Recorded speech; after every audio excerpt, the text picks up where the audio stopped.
Welcome to Slabbed Podcast, episode 93, where the grades matter, there are no rules. How you doing, Professor Oak? 93.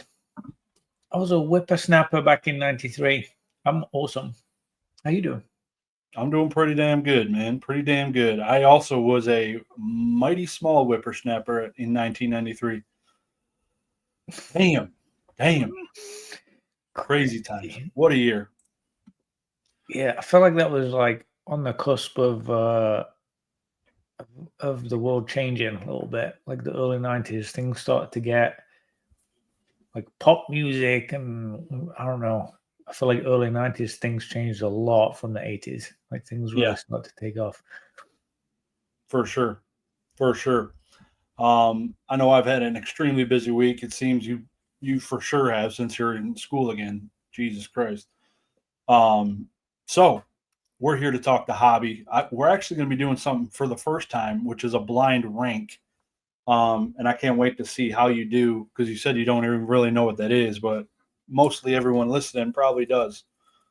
Oh, God. It's going to be pretty awesome. It's going to be pretty awesome. So last week, Spicy, if you would like to jump into it, that would be cool. Yeah, so Joe Jake, congrats. Very good friend of the show. He said, love the ditto versions of Oak and Greeny and the thumbnail. That was all Greeny. Hilarious. I saw that and I was like, I couldn't help but laugh. It's the most ridiculous thumbnail. I don't even know what to say. I was just like, this is ridiculous. But it was fun. I'm glad you did that. Yeah, it was like one of those things. It's like Car Crash TV, right? You couldn't not look at it, even though it was so bad. You couldn't help but look at it and enjoy it. It was the weirdest thing. I thought we were beautiful. Yeah, I mean, I feel like that guy was probably better looking than me, but which was a little concerning. But congrats, Joe Jake. Great spicy topic there. You definitely won. We actually got a lot of competition and a lot of comments that came through. I think you said there was like 20, 23 or something. Something right around 23, which is pretty friggin' awesome. Yeah, that's great. That's great. So keep that stuff coming, guys, because it's hilarious reading through those. I love it. Always makes my day. Does Jake win? Did he win a hat? Yeah, I showed it briefly. But yeah. Oh, baby. Shoot me a message on Instagram, Jake. It's coming to you, brother. I don't think he's won one, but I can't recall. It's deserved if he hasn't. He's earned it. He's been Jake made our banner up here, so yeah. He's been a key player for us, so good one. It's good stuff. You want to hit one for this week? Yeah, spicy comment for this week. So again, drop your spicy comments down below. We will talk about the spiciest comment at the beginning of the next week's, or in our next episode will be in 3 weeks, because I'm going out of town. So my spicy comment for this week is, it's not that spicy. It's kind of common knowledge. PSA's dog shit. Okay. Dog shit. I feel like the common knowledge is the spicy comment. Adding that little caveat to it. I'm gonna go with Asher and Jake. I'm gonna say Ditto is a top 3 Pokemon. Top 3 ever of all time. A certain form. Oh, we're not going to talk about it. Well, I can get into that, but it needs to be a conversation for sure. Oh yeah. Everybody, drop your spice comments down below. We would appreciate drop a thumbs up on any of the ones you appreciate and like. Funny, make you laugh, please, make you quiver. Who knows? Okay, if you, as we're talking about Ditto, we're talking about funny Pokemon. Have you seen the megas that have been dropping? I've seen a few. I think last week did we show the Charizard leak? I think we looked at that one. I think that was the only one we looked at. So Victor Bell came out. ridiculous. That looks silly. Yeah, it looks like a freaking like what's the drink? A Crown Royal bag, just Victory Bell colored. Like the drawstring thing, just pull it across.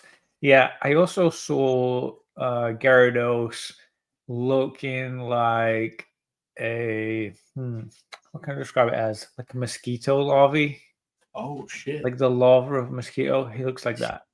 that's crazy. I need to shut this window. A skunk just blew his ass like right out this window. So give me 2 seconds. That's cute.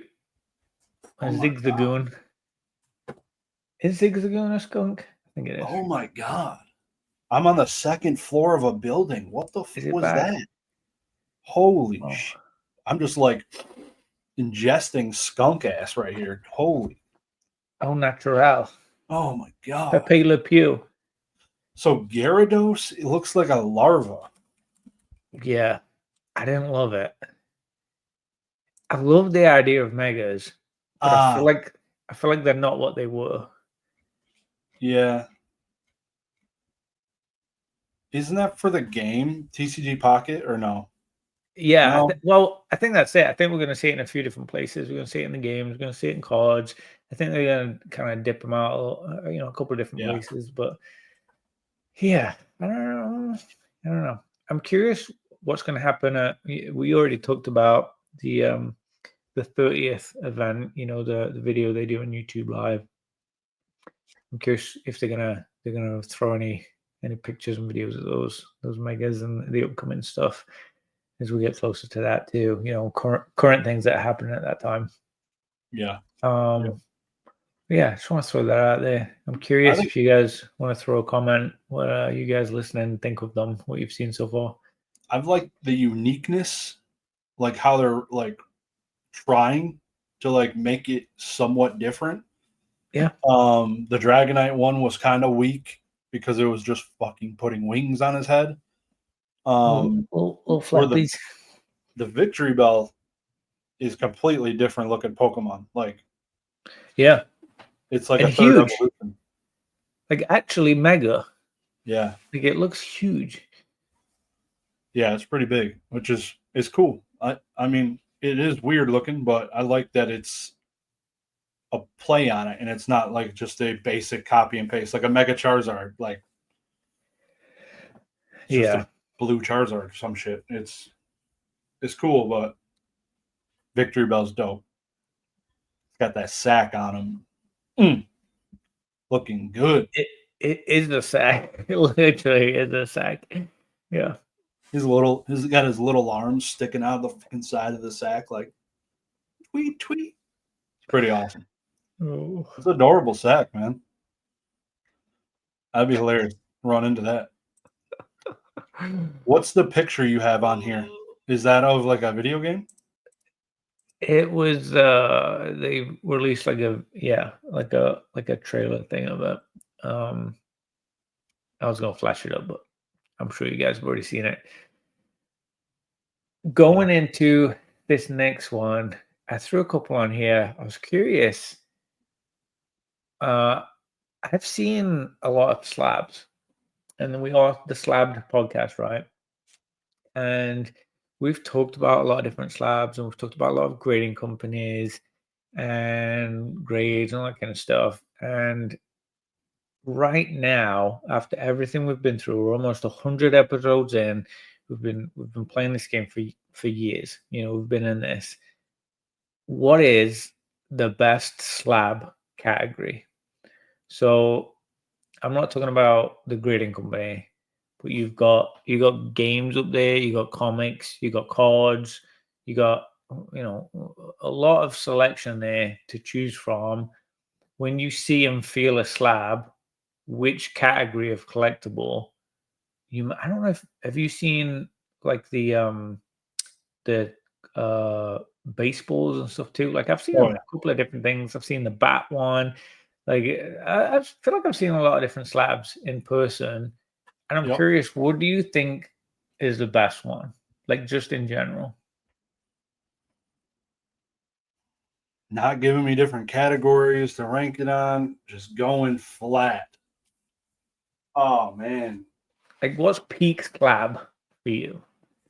Peak slab. So just to give you guys an idea of what I'm dealing with, I have magazines, comics, games, cards. Those are my main 4 categories. I don't have baseballs and all that other stuff.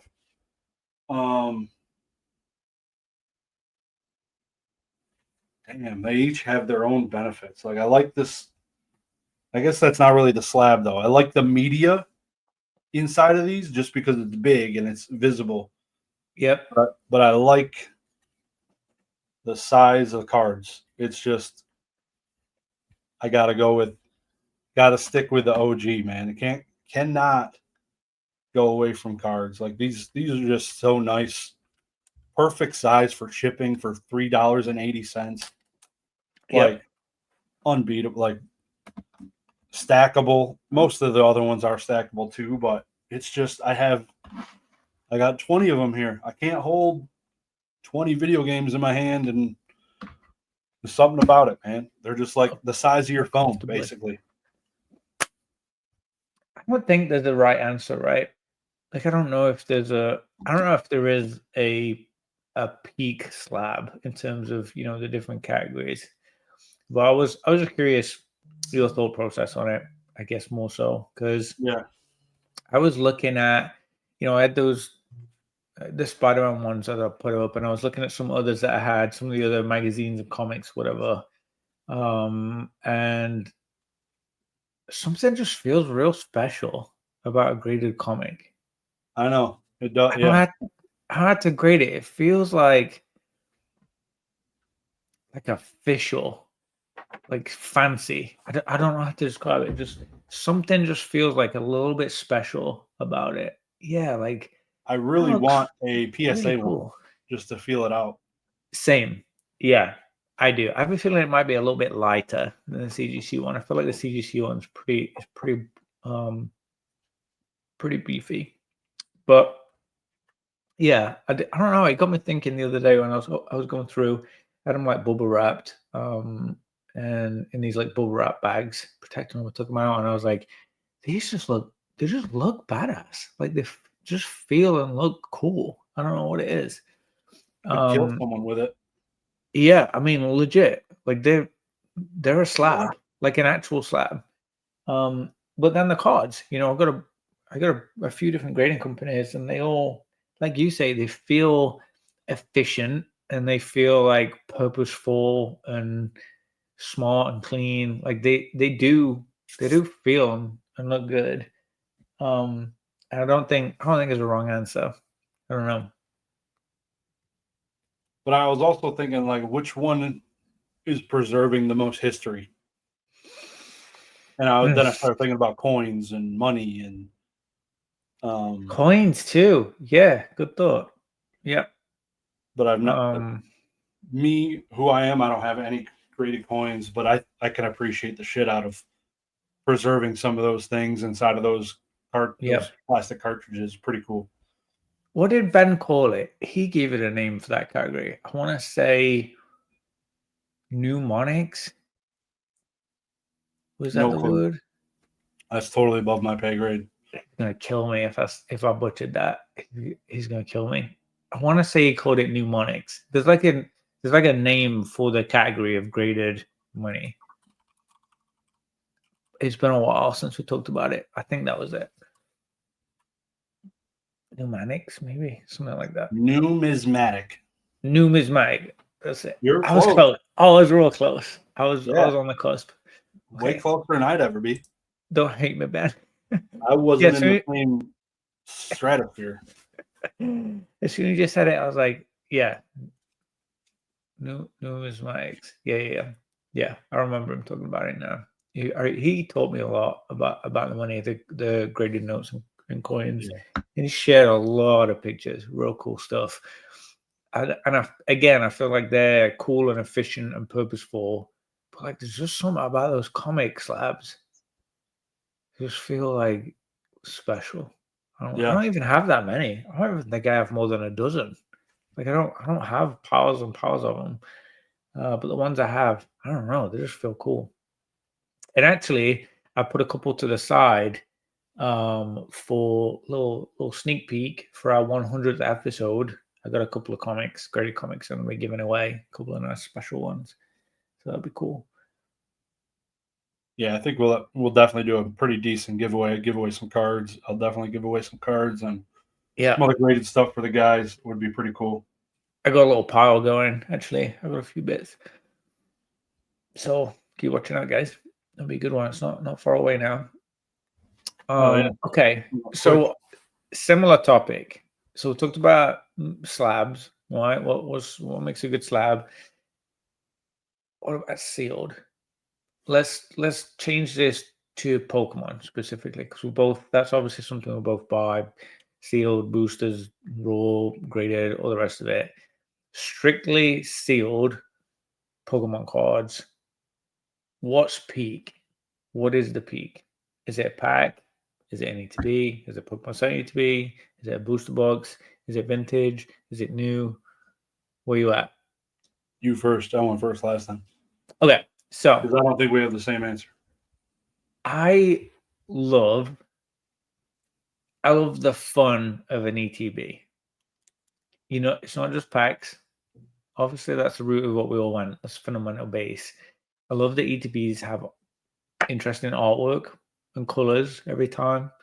They have a good shape. I kind of like that they're big and bulky. Like they feel like they are something. Like they've got something going. They feel like they're more than just a little box of packs.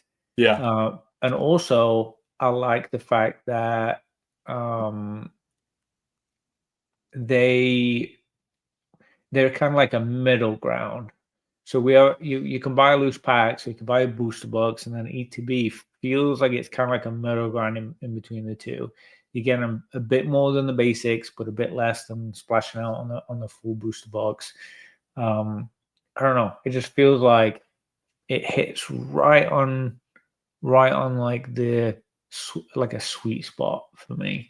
And honestly, the Pokemon Center versions of I've always done well, and I've always enjoyed them. Bought them the past 2 generations. That's always what I've gone for.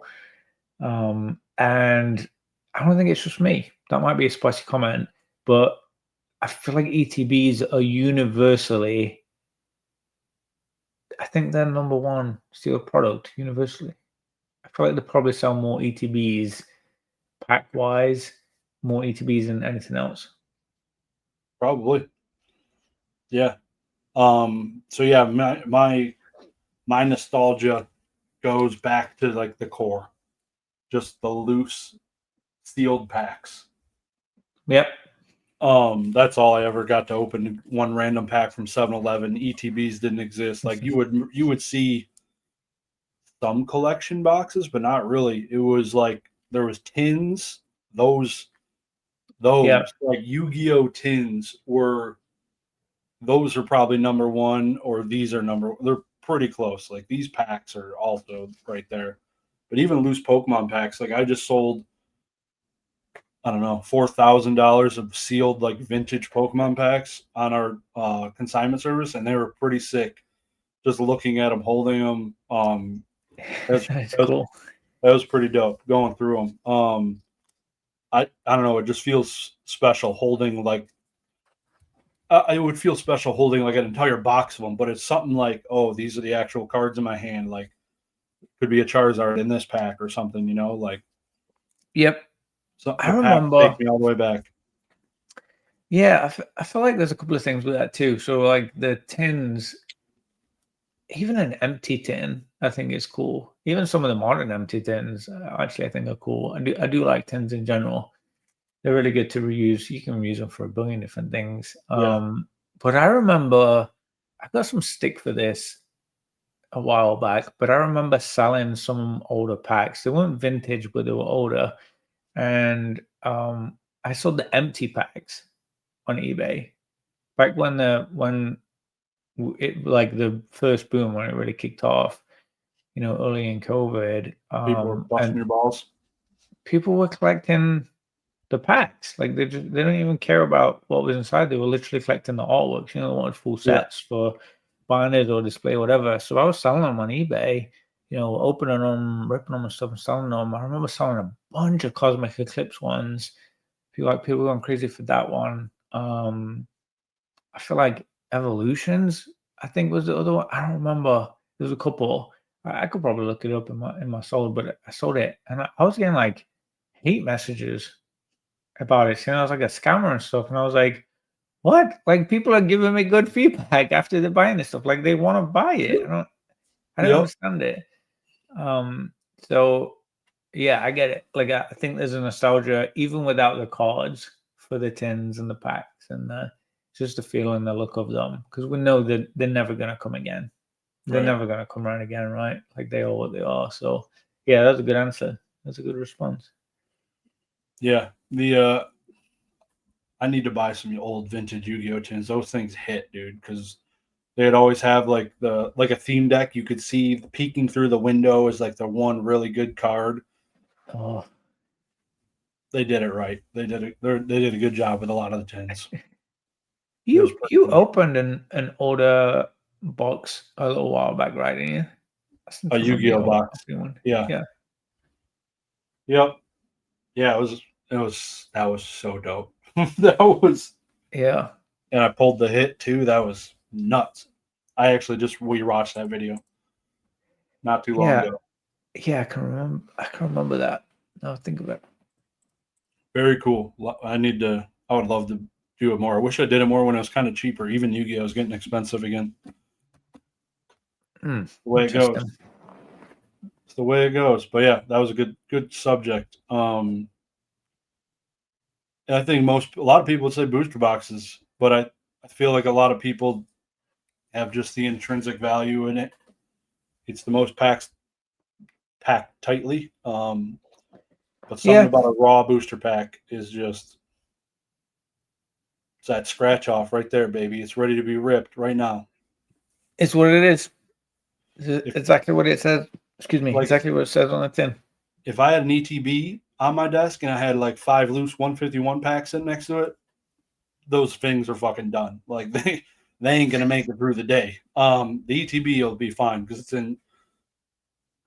It just will be. But see, I feel like there is a mystery around the ETB too. Really? Like it's something you gotta open. You don't know what's inside. Yeah, I mean, I guess. Just like a bag, I guess. But like it just feels like a more extreme version. It is fun opening a booster box though. Yeah. It is really fun. Since you gifted me that one and I got the speaking, I'll show the group. Got the PSA 9 Greninja out of that booster box, which was nuts. Pulled as the only SIR. I guess I pulled that Charizard, but we lost too much money on that stream. But I guess I pulled 2 SIRs, man. That's pretty freaking dope. Yeah, that is. That's amazing. I was so happy when I saw you got that. That was wild. Wild times. What else we got? Meme of the week, and then we're gonna jump into the blind reactions. Or not blind reaction, blind ranking. How do I share this picture? You could probably just Google Pikachu Ditto. Did I give it away? Let me see. I don't think I gave it away because I didn't say the meme.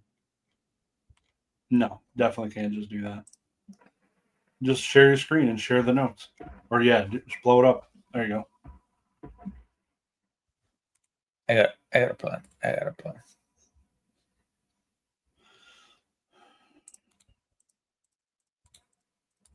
Not bad. You have big plans for the weekend? What am I doing this weekend? I don't think I've got anything going on. It's nice. Busy. I got a lot going on with work. Yeah. At the moment, work is pretty challenging right now. What about you? You said you're going on vacation. Yeah, supposed to be going to Ireland Saturday. Europe. Yuck. Couldn't agree more. Okay, I can't figure this out. I'll share this in the Discord. Let's do it in the Discord instead. Everyone, head over to the Discord. We'll share this.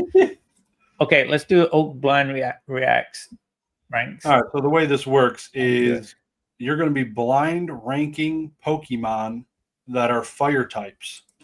Okay. From 1 to 10.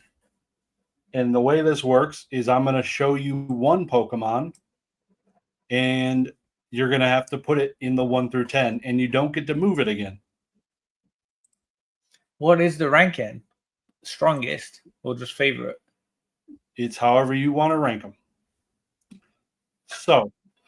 Oh, God, that makes it even harder. Yep. I'll start out with a good one.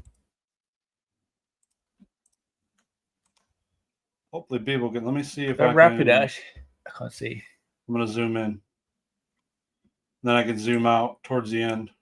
But yeah, we got to start with a Rapidash. Rank it 1 through 10. Is 1 high or 10 high? 1 is the best, 10's the worst. 4. I feel like this might be a trick one.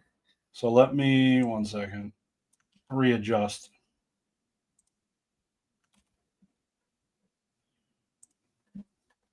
One, 2, 3.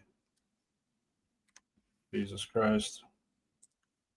Trying to get them all on one screen.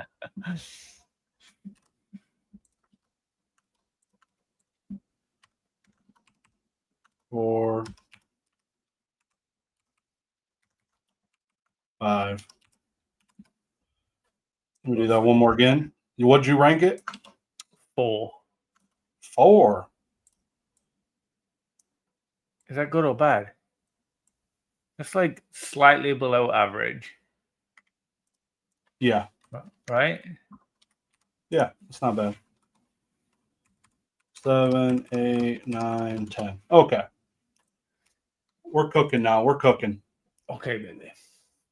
Let's do this. Fire. Number 2.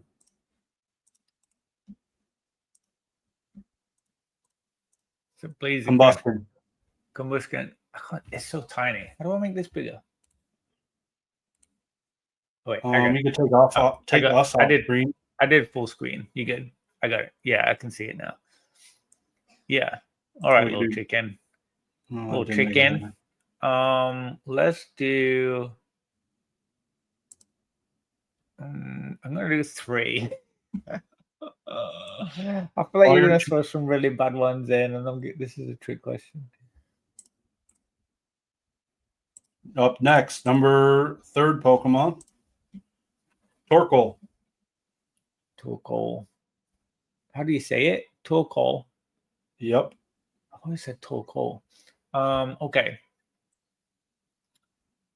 No, I feel like he's like a solid. I want to do 5. I'm worried how in the middle I am though. Yeah, the next one's better be really good or complete dog shit.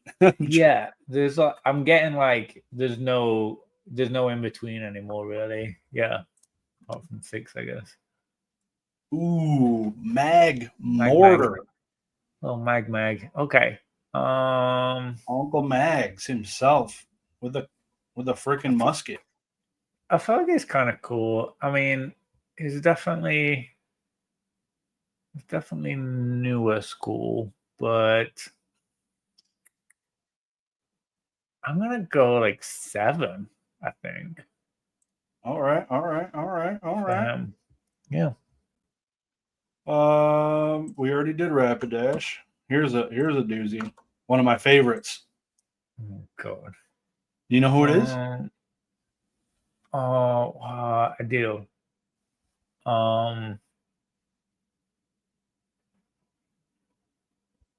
I can't remember his name. Numel. Numel. Is that how you say it? Yeah, it better be. I feel like I say things in my head in an English accent still, even after 13 years.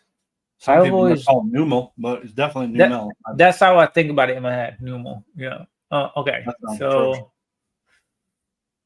So I'm the worst at remembering names anyway. So regardless of how I say it, I feel like he's probably number one. I'm just gonna go all the way down to number one. He is a non-fan favorite in my eyes. Number one is the best. No, I did it the other way around. No, you said 10 was the best, right? If you've been doing it that way, that's fine.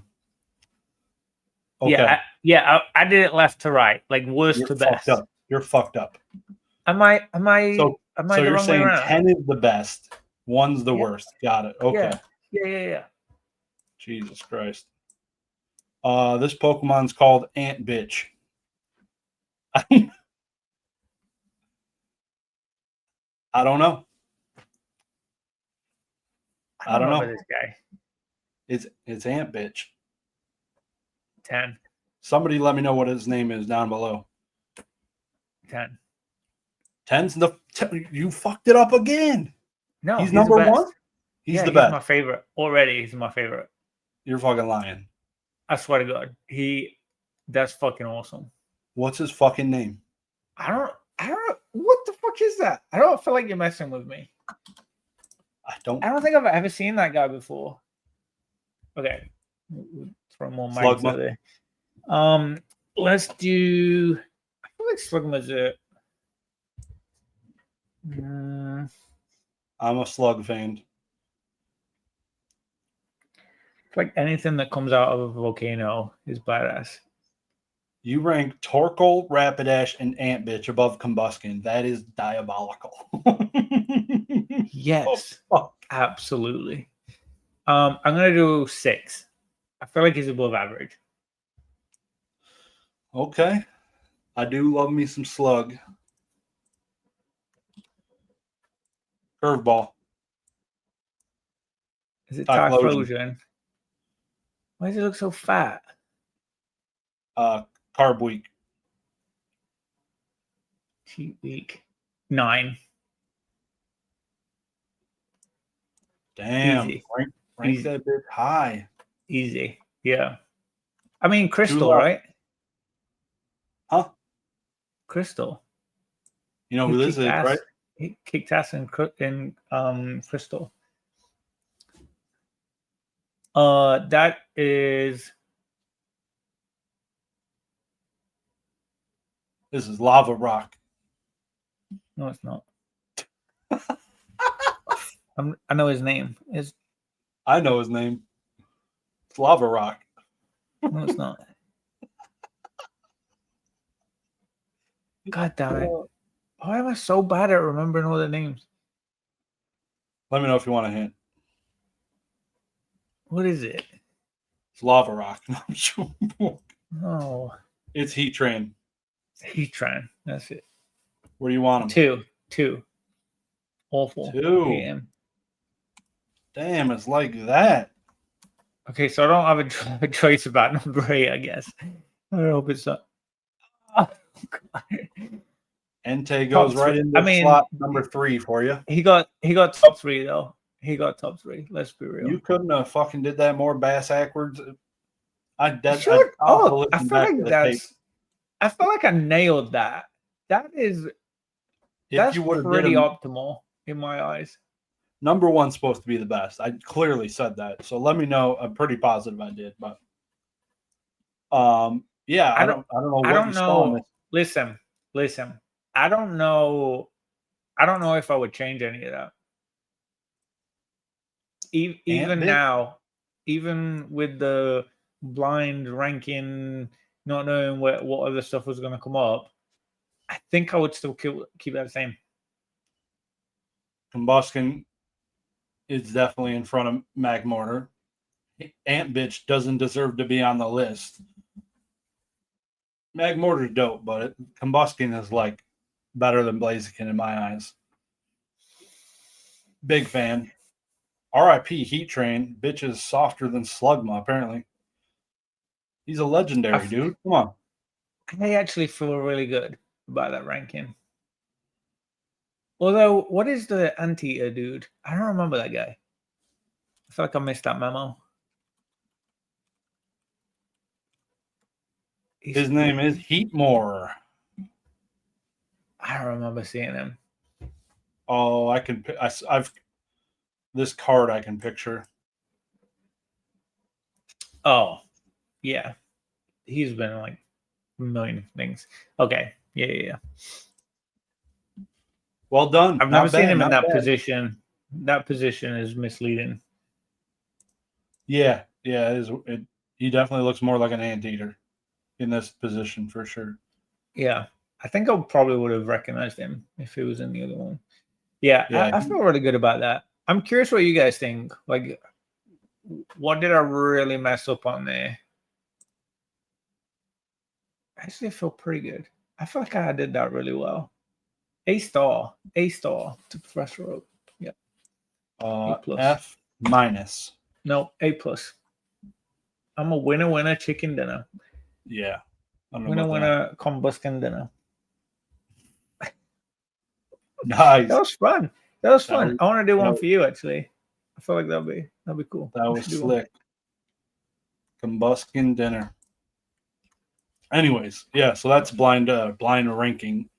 I always get a kick out of those videos. I'll see blind ranking videos of like sports people, and it's pretty funny because they end up getting the list jacked up sometimes, and it's pretty hilarious to go through that sometimes. I don't know if I've seen that before. It's good content. I'll have to send you one next time I see one.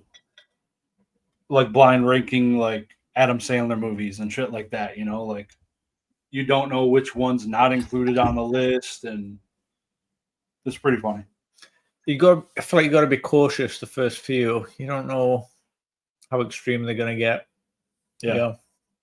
I got another cool one. Maybe we'll try in a few weeks. Cool little game or something. But yeah, that's the blind ranking. We'll have to bring it back sometime. If you guys enjoy it, let us know. I think that was pretty jacked up list, but there it is. People will probably cringing at what I was choosing. Yeah, I didn't remember screaming at the TV. Yeah. So another comment thing in here I put, which is always everyone's favorite topic, is there such thing as selling too soon? With the current state of things, where we're both constantly selling into the market, buying into this. We had talked last week. You were selling some ETBs. I started selling some of my 151 UPCs. Do you feel like? How do you feel about it? Like with the way things are going right now? Because go ahead. I think what I always think of when I think of this, as soon as I saw that you'd put this, you want to talk about it, I think of Dan. I think of Catchmore. He said quite a while back now, he said a couple of times, just buy. Just keep buying. Doesn't matter what the price is. Like, buy. Like, you got to make money. You got to be buying and selling. You got to be doing this stuff. You got to be buying. And I think the same of it, he probably meant the same too, of selling. Like, just sell. Use that money, do something else, buy something else, sell that, buy something else, sell that, buy something else, sell that. And like I mean, it's not profound, crazy advice. It's just logic. Like businesses constantly buy new products and selling. They don't care about what the market's going to be in a year's time. They care about what is it right now. Like, I need to pay my staff's wages. Like, I got to sell this product. I got to make this design, or I got to create this food, or whatever it is that they're in. I feel like it's the same for us. Like, got to keep buying, got to keep selling. There's some stuff that I've bought too high, and there's some stuff that I've bought really low. Some stuff I've sold too low, and there's some stuff I've sold really high. Like, it just is what it is. You just got to keep doing it. And you know what? The best part of it isn't really the financial aspect, like the profit that I've made. It's the experience and the skills I've learned from doing it, from buying low and knowing which things like I should have bought more of that, or I shouldn't really bought that, or I shouldn't have sold that, should have held on to it, or should have graded that instead, or shouldn't have graded that. I feel like I've learned a lot from dumb mistakes and successes and a little bit of luck. Like there's definitely been a bit of luck the past few years in some of the stuff I've done that hasn't really been consciously planned. Like it's planned in this could do this, but I didn't really know. Like none of us really know what it's gonna do. Um so I try not to like beat myself up about that, about the selling too soon. Cause I just feel like so what? Like I sold it. Okay, well, I'll buy something else and make money from that. Like, you know, I I had I had a couple of stocks that actually, obviously a different topic, but I had a couple of stocks that I sold um when they went up a little bit, and then I used that money and I bought something, and it went down a little bit, and I was worried about selling it and taking that hit because I really thought it was going to go up. Yeah. It did not go up. Like I'm talking those stocks dropped like 80%, like tanked. And now I'm at the point where I'm like, what's the point in selling? I go, like, what's the point? We might as well just sit there now. The money's gone. Like it's just now it's just fun money, in that sense. So it's not a lot of money, but it's a little bit. And I learned. I learned from it. If you have a bit of a gut feeling that this isn't going well, cut your losses, sell, and I could have put it into something else and it could have gone up, made that money back. So yeah, I try not to like overthink. I just kind of try and think of dying, just keep buying, keep selling, whatever it is. Like just gotta keep moving, keep that cycle going, keep the revenue. It's about revenue, right? Keeping revenue going and just increase the margin as much as you can, wherever possible. That's where my mind's at. It doesn't really bother me too much anymore since I kind of adopted that. Although there's a couple where I've felt really excited, and some of the prices I've sold, there's a couple of slabs that sold pretty high, and then I've kind of like followed up and seen what either the same slab or the same slab basically is sold at a future time, and it's either been lower or higher or whatever, and it's like I don't know what I would have done differently. Like I Yeah. don't know if I would have done something different. Where's your head at with it? Do you worry about selling too soon? Not so much. Similar headspace to you, where like the 151 UPCs, I foresee those going up for a while. Like I don't see them slowing down anytime soon. I agree. Yeah, maybe for a minute, they'll keep going up probably over the next 3 years. But it's time. Sometimes like you gotta eventually realize gains. Right. There's I think Dan's going back to Dan in his last video. It was like recent. He had said basically like your booster boxes, there's no compound interest on booster boxes. Like there's always just going to be 20 boxes in there until you sell them. Like it's not going to compound. You're really just hoping that it's going to go up in price. Whereas if the money's in the Roth or 401k, it's going to compound on itself. Every year. You're really just at risk as you have these things in your area, and not in a secure location. So yeah, it makes sense to like I've had I don't know how long, 2 years, 2.5 years that I've had those 2 years, which is crazy short amount of time. But yeah, I've just been sitting on cardboard packaging for 2 years. Might as well turn it and burn it and get some profits back. Well, And and then there's no risk anymore because you yeah, could sell them today and realize those gains, make that profit, collect it, and do something else. yeah, but you just got to have the mindset to try not to look back because yeah, Right. I mean, in 30 years we could look back and be like, wow, I don't have $1 million right now, but if I just kept those 151 UPCs that I had 60 of, I'd be a millionaire. Like stupid shit like that, you know? Like, you just can't look back. Hopefully I can still make my way there and we're cooking. But yeah. It's the hindsight's always 2020 situation though, right? Like it's always, oh, I should have bought Bitcoin when it was $500. I should have bought Bitcoin when it was $1,000. I should have bought Bitcoin when it was $2,000. You know, I don't gamble. You didn't. It's the same thing with smoking. You know, the people that say, oh, if you know, all this money you've spent over your life smoking, you could have bought a Ferrari. How many people that quit smoking and bought a Ferrari because they saved all that money? Like you don't. It's just not where you apply your money. You got to be realistic with where you're at and what you're doing. Yep. Yeah, the Bitcoin's down 12 grand since August 14th. Still crazy high, though. It's crazy. Crazy high.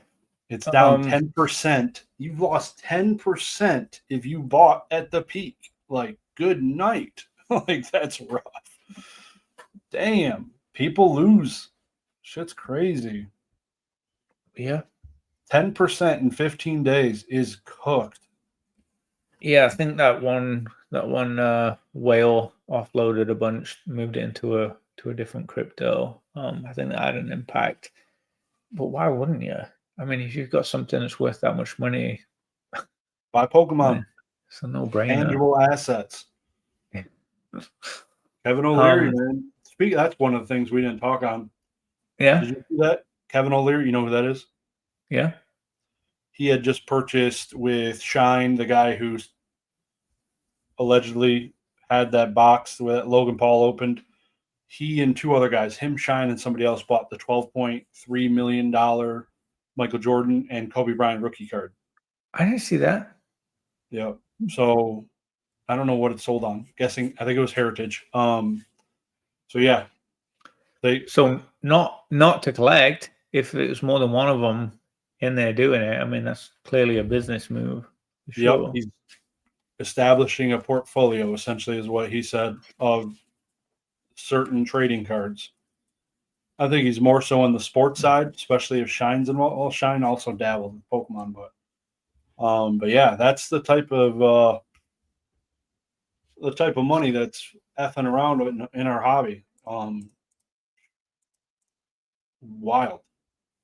I mean, if people can drop $1,000 on an ETB, you know, on a regular day in Ohio, then yeah, we've got some serious cash floating around right now. Did you sell your Obsidian Flames one yet? The Charmander one? Yes. I think that one's almost $1,000. Is it? I just saw somebody post it's like $900 now. Oh my god. This shit's wild. Remember what I sold mine at? I'll have to take a look. Don't do it. Yeah, crazy money. Yeah. People spending $1,000 on an ETB that came out last year. Is that last year or the year before? It don't matter. Either way. I don't remember. Either way, it's jacked up. Nuts. That's a lot of money on. That's crazy. It makes like I just sold an ETB, a team up ETB. A team up ETB, Sun Moon team up for like 2.5 grand. It makes that not look so insane. A freaking Obsidian Flames ETB hitting almost $1,000. It's Pokemon Center. It's got the Charmander promo. Everyone likes their little fucking stamps on it. Damn, dude. Do you you're talking about the card. Yeah. The Charmander card graded. Yeah. It's a really cool artwork. I like it a lot. I would love to have the Charmander, Bulbasaur, Squirtle lineup, the 3 matching cards. Those are adorable. Adorable. I like it a lot. It really is cool. Did you open any 151 UPCs or no? I think I opened one with you. Yeah, do you have your Mew promo still? Maybe in your binder. I think it's in the in the 151 binder. Yeah. Yeah. Yeah, that I thing. think there was 2 though. There was 2 promos, a Mewtwo and a Mew.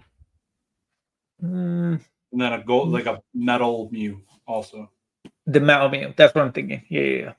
Yeah, there was like a regular Mew and a metal Mew. It's been a little while since I looked at them. Yeah, the Mew Yeah, promo card couple. was like $3-4 when it came out. Yeah. And it's like $80-something now. Booming. I actually don't have it in here. I think these are all 151 actually. I need to go through and see what I've got going on. I had like this max rarity 151 binder, and I actually put the gold Mew in here from the set because it was the most expensive at the time. But this has probably been lapped by the promo now. Oh, interesting. Something to keep an Weird. eye on. I know they've been graded a lot. I know that when I was looking at the numbers of graded count.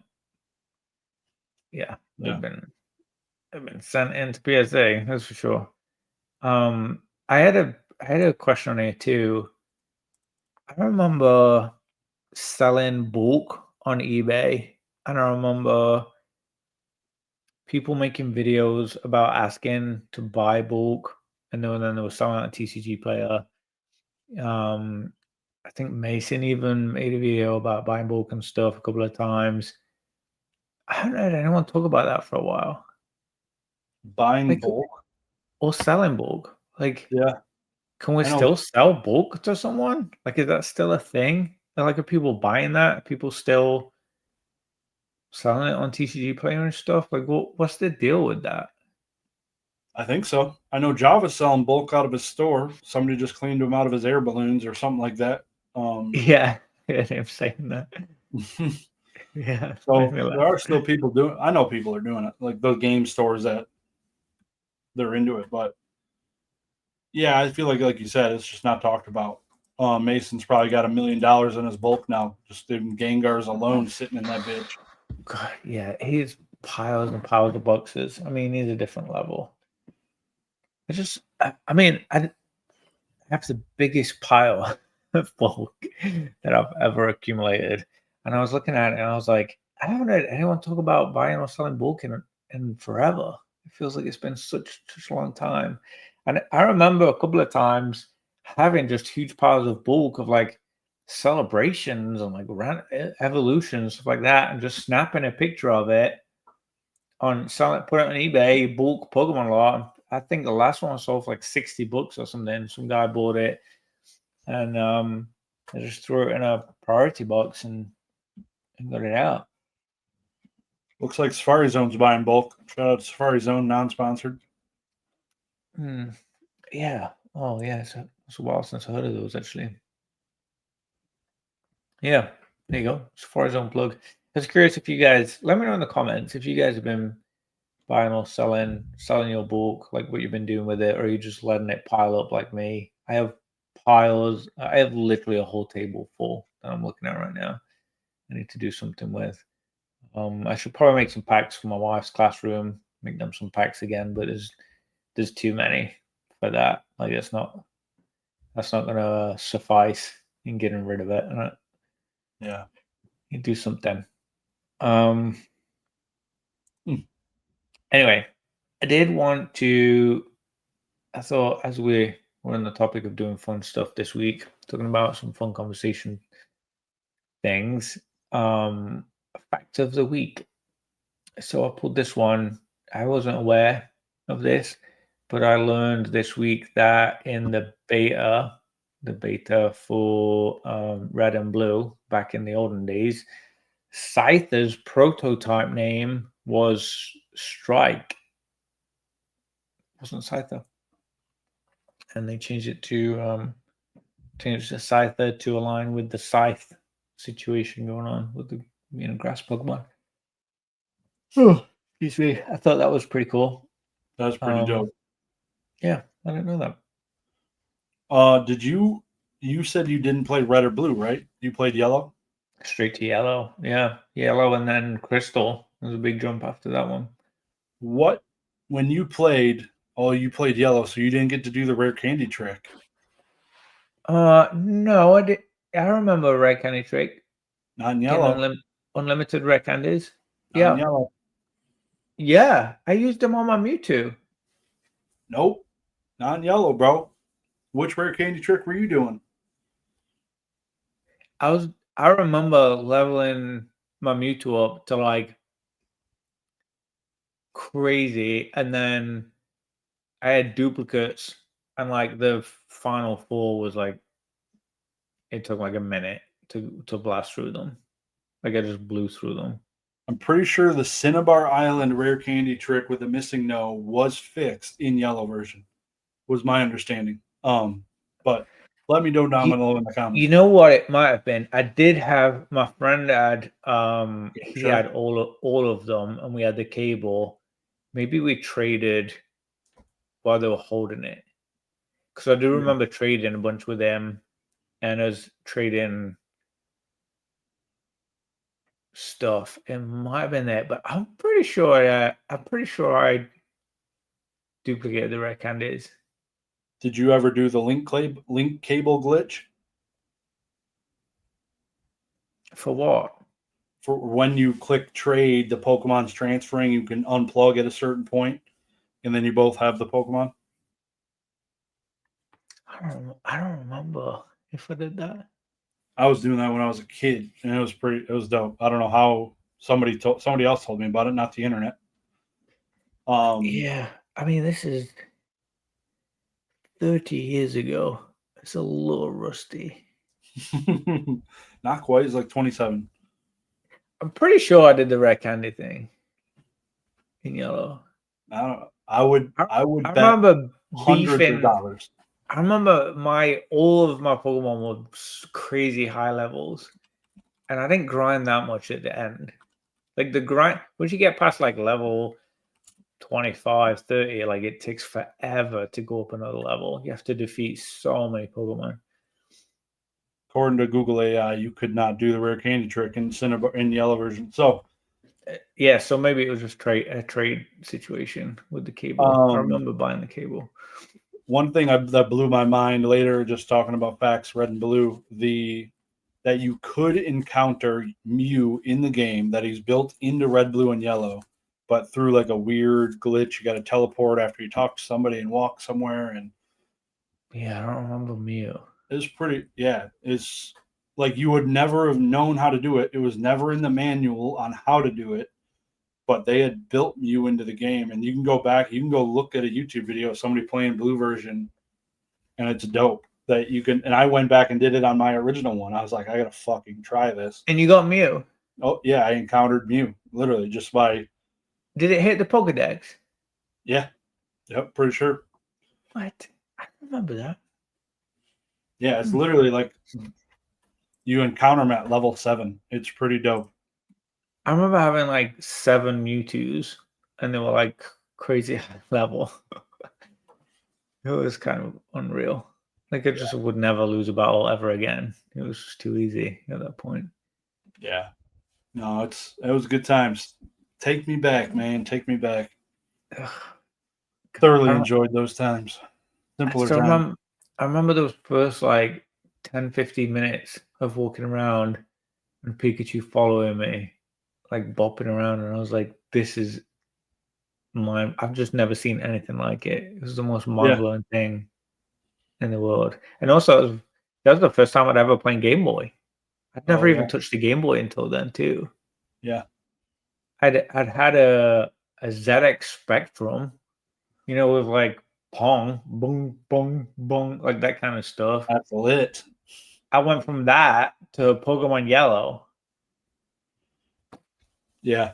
It was insane. So yeah, that was a big one. And then PS1, yeah, it was pretty shortly after.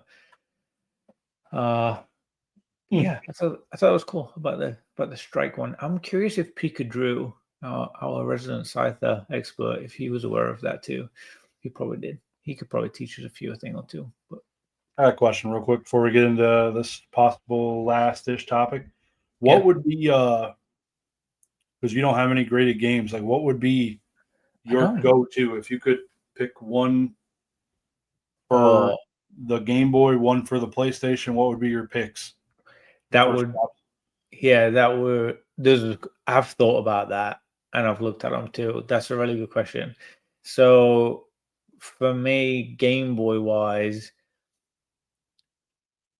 I think it'd be Crystal. Crystal is so special to me. I'm so obsessed with that game. It like overtook my life. I know we've talked about it on this before. Yeah. Oh my God, it was just incredible. It just, I don't know. It touched something deep in my soul. Like I would just in any grade. Just honestly, just having it complete in box even, I think would just be amazing. I'd be very, very happy with that. And then I think any other games, it'd be PS1 games. So it'd be maybe like Command and Conquer, Crash Team Racing, the original Grand Theft Auto. I played a lot of hours on the first Grand Theft Auto game on PS1. What else? I want to say, I think the Italian Job or something. There's a couple of weird random ones I played a lot of. LAPD, I think it was called like LAPD RoboCops or something. There's a few. There's a bunch of games that I would really love to have the PS1, the OG games of created. Do you remember Abe's Odyssey? I know the name, yeah. Abe's, oh God, I played so much of that. You know what was really cool with a lot of the older games was you could use cheats and it didn't screw up the game. Yeah. Like, you could like actually use the cheat and like cheat in the game. That was cool about PS1. Whereas now, like you throw a cheat in GTA 5 or whatever, it like won't let you save it, won't let you like, make any kind of progress or anything. You can just enjoy the cheat how it is in the moment. Whereas back then, like I remember legit cheating in games with the cheat codes, like Tomb Raider. Like I remember cheat codes and stuff in that, and actually being able to like do the story, carry it on. That was fun. What was your go-to cheat in Grand Theft Auto 3? 3 or Vice City or San Andreas? All similar. I often went for like no cops situation, but I feel like it always got really boring after too. If I did that, yeah, it was kind of like a catch-22 because like they were the headache of the missions and stuff that I struggled with, but then when I did it, it was like, oh, okay, like you kind of like deflated doing that stuff after. Yeah, probably that. That's cool. I don't remember. I remember having pieces of paper with with them written, like writing them down, like Googling it or whatever. Or crumpled up in my pocket. That's so funny. Do you remember that? Do you use cheats? In like GTA 3, of course, like I fucking was all over it. There was one that was, I forget what it was called.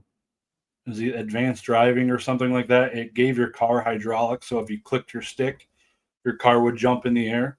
Oh. And it also made it turn sharper. So that was always like my first lit cheat as soon as I turned the game on. Wasn't the one that like made everything like bouncy? Or like big, like a big bouncy ball or something. Oh, I don't know that one. There was a couple of like dumb ones. Like you didn't actually want to use it. It was just like for like shits and giggles kind of thing. I feel like one was like it made everything like bouncy. Like if you touched it, it like bounced or whatever. Yeah. It's been a while. It's been a while since I did it. Good times. Good time. I did have this one too. So you I think you probably listened to Java a little bit in his live the other day. He had Games Warehouse. I don't know if I'm butchering that. One of the suppliers for Warhammer sent him some Warhammer. Like here's some stock, like, I know you don't have much room kind of thing at the store. You know, he said he already told them, you know, I don't really have an area that he could set up for them. You know, he's got so much Pokemon in there right now. And they were like, yeah, here's some stuff, like try that kind of thing. I think it's trying to woo him a little bit. Yeah, get him to buy more if it sells out. Yeah, and it made me think, I wonder, does that work? Like, is there that much crossover where someone would walk into a Pokemon store and then switch and buy Warhammer? Because, like, for me, I don't know if I would. Like, it'd be interesting. I'd definitely look at it. I would be stood there looking at it probably for a while. I'm always interested in like other stuff in the store, but I don't know if it's. I feel like Warhammer is such a unique thing where if you're into Warhammer, you're into Warhammer, and if you're into Pokemon, you're into Pokemon. That was really interesting, that like sales approach that they had with them. I don't know if I'm naive though. I don't know if maybe I don't know about it. Nope, I think that's just a really shitty sales guy. I don't think there's future growth. It felt random. The space isn't big enough for Warhammer. Like usually when places sell Warhammer, they have tabletop set up so you could play effing Warhammer. I don't think I've ever seen a place selling Warhammer that didn't have a tabletop set up so you could play. No. I mean, the last place I saw that selling Warhammer, they had 2 full racks just of the paint. Yeah. Literally just of paint samples of all there was like millions of different colors and textures and different brushes and all the different painting things. Before you even got to there was like 3 full aisles to walk down of all the different models to choose from and different things you can make and put together to paint. That was like surprising to me, because for me, I feel like Java's like such a successful Pokemon seller. I don't know, seemed random.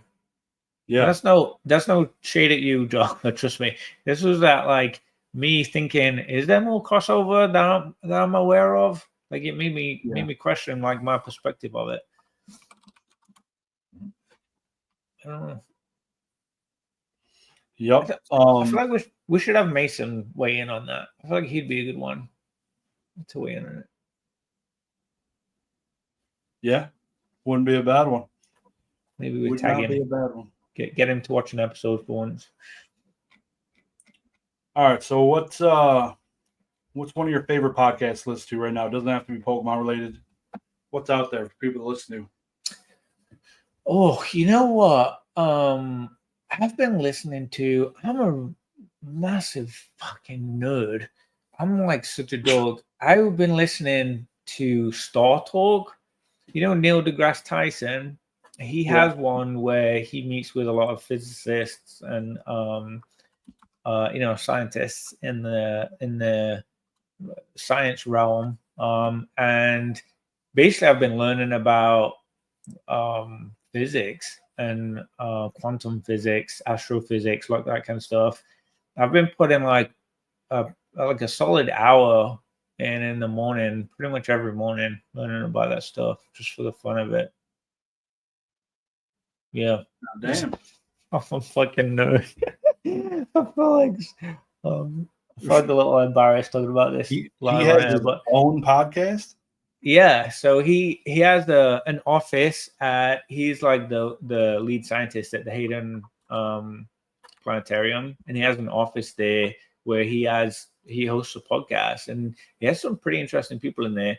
And what he does is smart because he wants viewers, he wants people to listen and engage, normal people, not just nerds like me that want to hear the nerd talk. So he also invites comedians. So he has a co-host who's a comedian, and he'll do like lives with comedians and scientists and stuff, because he wants it to be engaging and interesting, and like he wants it, to feel conversational, not just people talking about physics and stuff. But I've been listening to a lot of that over the past few months. A lot. Yeah, I've learned a remarkably large amount of information about quantum physics and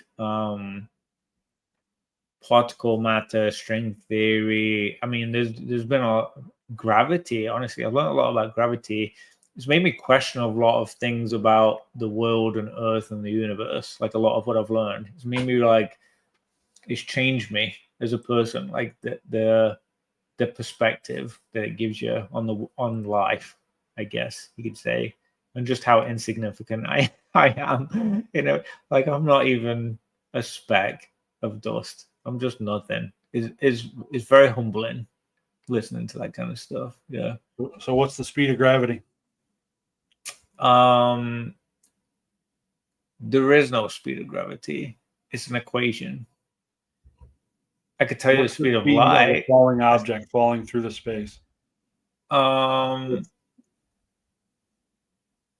don't know if they talked about an actual.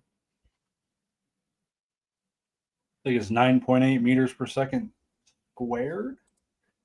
On the Earth's crust, it is. Yeah. So that's the thing. So it depends. Like, wait, there's variables. I tell you, the speed of light. The speed of light, I think. Speed of gravity. That's not right. The speed of light, I think, is like 300,000 kilometers a second, which is scary to think. There's suns, you know, stars that are so far away that they take literally years at light speed to get to us, but that light is, those photons of light are traveling at 300 kilometers a second, and they take years. Like, it's very hard to conceive how big this universe is, which is about 13, I think they said about 13.8 billion years old, something like that. I've been trying to soak up as much as possible, but it's mind-boggling. We're just fucking ants. We're ants. Not even ants. Like, literally not even ants. Yeah. And also, not even just the greater scale, but the tiny scale too. So when you think of like atoms and quarks, and like I was learning the other day about, like, there's like the 17 parts or 13 parts, whatever it is, of an atom, and we're talking about that. It was all a little bit confusing. It was very interesting. And they, you know, they were just talking about like how small things can get as well. And we're like a lot of that. Like, there's a lot of things that make up a human being. Right. That's also pretty hard to conceive. Like, how many things go into building just one living being before you even think about the universe and everything coming from one speck that just started expanding, you know, from nothing, and the soupy hot craziness of all the hydrogen atoms back in the day, when the universe started kicking off. I tell you the most interesting thing. When we're on like a complete tangent here, probably one of the most interesting things I've been learning about is how the moon was formed and how the Earth was formed. And I think obviously because that's like the closest stuff to us, it's the stuff that impacts us the most. So the Earth was basically, it was like just a mixture of soupy mess in the universe, and then there's a little bit of gravity started to, as it condensed a little bit of gravity, and then built on it, and a couple of things hit it, smashed it up, and the things that hit it, had like ice and water, basically frozen water, ice in there, and it started to cool and condense and create the gravity because of the density in the center. And then it talked about the water forming and the crust and the atmosphere. I was learning all about that, but then it was talking about the moon forming was part of that, and what it was something else hit the Earth, smashed the Earth up, and gave it a bit of a reset. But as it smashed it, it just spread a bunch of crap around the Earth as it was starting to create gravity. So we had rings, just like like the planets that we know in our solar system and other system. We had rings, and as those rings collided, and kind of hit each other and grab each other and start to become dense as they were hot, they came together and created the moon. So at one point, the moon was just a ring around the Earth, and it kept colliding and stuff. And then we're in almost an equilibrium in terms of the gravity from the moon and the gravity on the Earth kind of like counteract, but also like act with each other because they both have a gravity, but it just happens to be at the exact right sweet spot. And it's just like the thought of all these crazy things in the whole universe that all just perfectly came together and then somehow created a bacteria, somehow created a living organism, and then our great by a million grandparents were a fish. Like literally, if you took your family tree back as far as you could go, you'd get back to a fish in the ocean. Not Jesus? Like, well, I'm talking strictly science Star Talk here. That is very hard to think. I mean, you're joking, but like, that's hard to think that that's real, right? That is so crazy to think of our distant relatives. Like, yeah, I believe in science. My genetics comes from a fish at one point when you cycle back. Insane. So that stuff's been blowing my mind. In answer to your question with the podcast side of things, and I like to be intrigued at how insane and how hard it is to fathom. I like the challenge of trying to understand it. That's been interesting for me. What about you? What podcast have you been listening to? Not nearly as cool. Zero education.